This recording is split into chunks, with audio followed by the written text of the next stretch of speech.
Class is now in session. I'm Professor Hockey, and today we'll be doing another player review, and today will be defenseman Mario Ferraro. It was a very interesting season for Mario Ferraro coming into this year. He was coming off of a decently solid rookie campaign as the Sharks' sixth defenseman last year. He was sixth in terms of ice time for all the Sharks defensemen, behind Brent Burns, Erik Karlsson, Vlasic, Simek, as well as behind Brendan Dillon, who ended up getting traded at the deadline of that season. So coming into this year, it seemed as though he would at least move up one spot because of the departure of Brendan Dillon, but would likely still be in a fifth defenseman role, as the top two pairings would probably end up being something like Burns, Simek, and Vlasic, Karlsson. And so Ferraro would end up being stuck with that sixth defenseman for the San Jose Sharks, who we didn't really exactly know who was it going to be. It could end up being Milosh, it could end up being Knyzhov, it could end up being Jacob Middleton, but it felt as though that while Ferraro would probably still end up with an uptick in terms of ice time because of the fact that that sixth defenseman would probably only end up getting around 10 or so minutes per night, it would still be a somewhat reduced role for Mario Ferraro. However, early on in the season, with the injury early to Radim Simek, Mario Ferraro found himself actually in the top pairing much sooner than we thought he would. He ended up playing with Brent Burns very, very early on from game one, and it seemed to click immediately. And then suddenly, in a year where it seemed as though Ferraro would only be this fifth defenseman for the San Jose Sharks, he ended up being a top two defenseman at the ripe age of 22 in his sophomore season. And this is a very, very difficult role to jump into. Not only was he a top two defenseman, he was the shutdown defenseman for the San Jose Sharks. So for instance, a few years ago, yes, Brent Burns made up that top pairing with Paul Martin, but the Sharks still had the pairing of Vlasic and Justin Braun, who would get the brunt of the tough defensive matchups. And so while Burns and Paul Martin were the top defensive pairing at the time, they weren't really the shutdown defensive pairing. This past season, Ferraro and Burns were not only that top pairing, but they were also the shutdown pairing, and Ferraro obviously taking a large part of the responsibility for those defensive shutdowns because, of course, Brent Burns is more of an offensive type of player. We've seen it in the past with Paul Martin, with Radim Simek, with Joakim Ryan.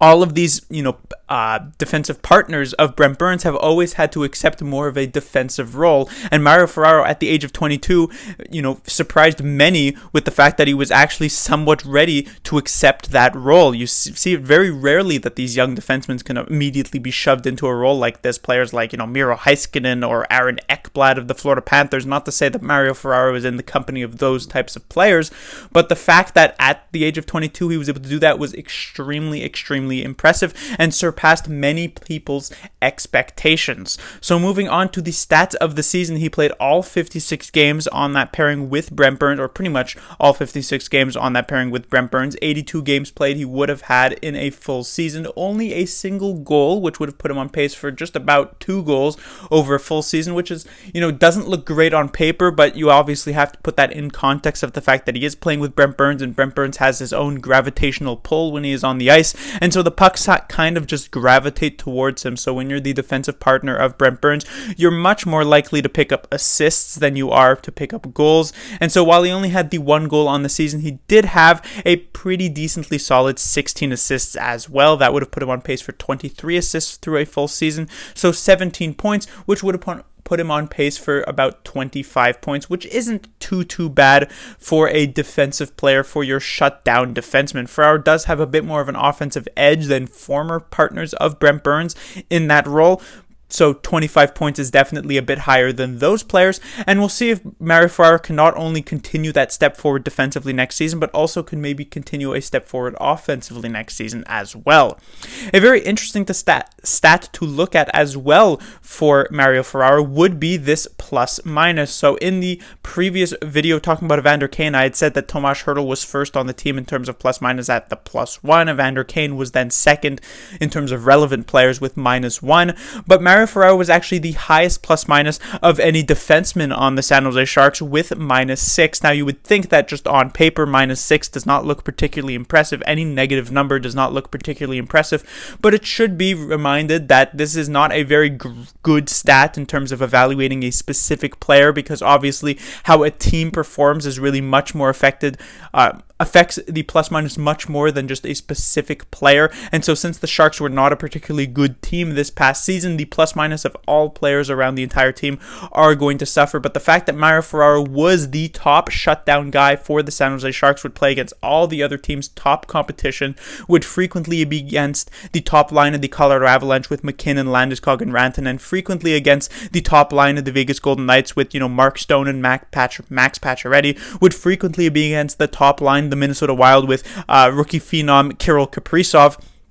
And that made up about half the games of the San Jose Sharks this season.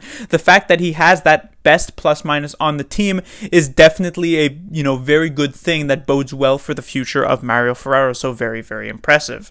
And then taking a look at the time on ice, he ended up being third place on the team in general, but a few minutes behind Brent Burns, which is certainly no surprise, because while Brent Burns was on that pairing with Mario Ferraro and got a ton of time, very similar shorthanded ice time, for instance, he obviously got a massive boost in terms of power play ice time, as well as the fact is when the Sharks were trailing in games, which was quite frequently, considering they were not a very good team this season, Brent Burns would get a massive amount of ice time in pairing with the only other player who was ahead of Mario Ferraro in terms of ice time this season, which is, of course, Erik Karlsson. But Ferraro was third, and third by a pretty wide margin, a couple minutes more than the next closest player, and a few minutes more than the next closest defenseman for the San Jose Sharks. Actually, a very large drop-off until we get to Knyzhov, Vlasic, and Radim Simek in terms of time on ice. So it just goes to show that Mario Ferraro ended up, when we take a look actually at his time on ice last season, it was sitting somewhere around 16 minutes. So a 6.5 minute boost